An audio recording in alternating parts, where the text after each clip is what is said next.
बेइज्जती हो गया। चलो बोल, चलो बोलो बोलो। पेमेंट डेट हाँ, विड्रॉल फी। अरे बताओ यार, टाइम वेस्ट हो रहा है। बंद कर दो, रिजेक्ट कर दो इसको। तो करो ना, क्या दिक्कत ठीक है? तो पहले क्या देखो, जो हम लोग पहले इसके पहले तक के केस में देखे differential mode gain. Differential mode gain में हमारा यहाँ पे भी रजिस्टर लगा रहता था और यहाँ पे भी रजिस्टर लगा रहता था। अब जो फोर्थ एम है उसमें ये है कि हमको RC at Q B shorted, मतलब RC मतलब कलेक्टर रेजिस्टेंस, इसको शॉर्ट कर देना है। सपोज हम ये कर रहे हैं कि जो फिफ्थ नंबर पे जो रेजिस्टेंस कलेक्टेड है इसको हम शॉर्ट कर दे रहे हैं। यहाँ पे देखिए, यहाँ पे क्या किया हमने, यहाँ पे जो रेजिस्टेंस लगा हुआ था 7.5 किलो ओम का, उसको शॉर्ट कर दिया, मतलब फिफ्थ को डायरेक्टली कपल कर दिया प्लस 15 वोल्ट की सप्लाई से। ठीक, अब उसके बाद क्या करेंगे, हम आउटपुट ले रहे थे 5 पे, तो चूँकि इसको हमने डायरेक्टली कपल कर दिया प्लस किसी से, तो हम यहाँ पे आउटपुट नहीं ले सकते क्योंकि ये प्लस 15 वोल्ट शो करने लगेगा। ठीक, तो हम आउटपुट कहाँ पे लेंगे, 1 नंबर पिन पे लेंगे। ठीक, 1 नंबर पिन मतलब यहाँ पे ये आउटपुट का हमारा ये लगा हुआ है। ठीक, प्रोब लगा है।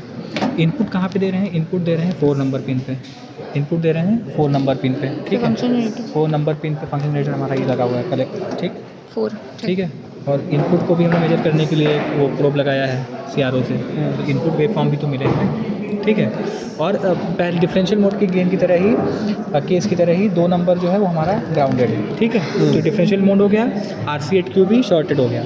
अब इस केस में हमको गेन मिल रहा है, गेन मिल रहा है 20 30 मिली वोल्ट इनपुट है और 1.5 वोल्ट या 1.6 वोल्ट का आउटपुट है, तो हमें गेन मिल रहा है, एम्पलीफाइड मिल रहा है सिग्नल। अब इसमें क्या करेंगे कि हम यहाँ से फ्रीक्वेंसी वैरी करके देखेंगे और मतलब वही फ्रीक्वेंसी रिस्पांस कर्व प्लॉट करेंगे। इसमें अटेन्यूएशन है, अटेन्यूएशन है, अटेन्यूएशन है। अगर नहीं रहेगा तो नहीं रहेगा तो उसमें कितना आएगा फ़र्क? तो भी 4 वोल्ट आ रहा है। तो करो तो 4 वोल्ट तो आ ही रहा है। ये ना डिस्टॉर्टेड सिग्नल आ रहा है। ये क्या आ रहा है? सिग्नल डिस्टॉर्टेड आ रहा है ना, क्योंकि ये सैचुरेशन रीजन में चला गया। हाँ? सैचुरेशन रीजन में चला गया ना। सैचुरेशन रीजन मतलब जैसे कि बायसिंग, हाँ, तो इसलिए वो सिग्नल क्लिप हो कट जा गया? रहा है। हाँ, क्लिप हो गया, वही क्लिप हो गया। अब देखो, अभी रुको कम रुको सिग्नल रुको है। छोड़ो। हाँ, ठीक है, तो एटेन्यूएशन देना पड़ेगा 20 वोल्ट का।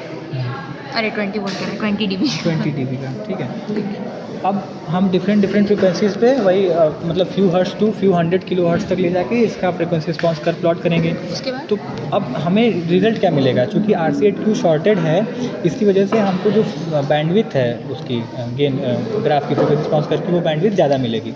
और हम ये बात जानते हैं कि बैंडविड्थ इनटू गेन का जो प्रोडक्ट होता है वो कांस्टेंट होता है, तो जाहिर सी बात है अगर बैंडविड्थ ज़्यादा मिल रही है तो हमें गेन जो है कि कम मिलेगा, तो गेन इस बार कम आ भी रहा है। 28 मिली वोल्ट या 30 मिली वोल्ट में 1.6 वोल्ट मिला है, जबकि अगर यहाँ पे RC लगा रहता तो अबाउट 7 वोल्ट या 6 वोल्ट तक आता, तो गेन कम है और बैंडविड्थ हमको ज़्यादा मिलेगी। ठीक, ये हो गया RC at Q B shorted.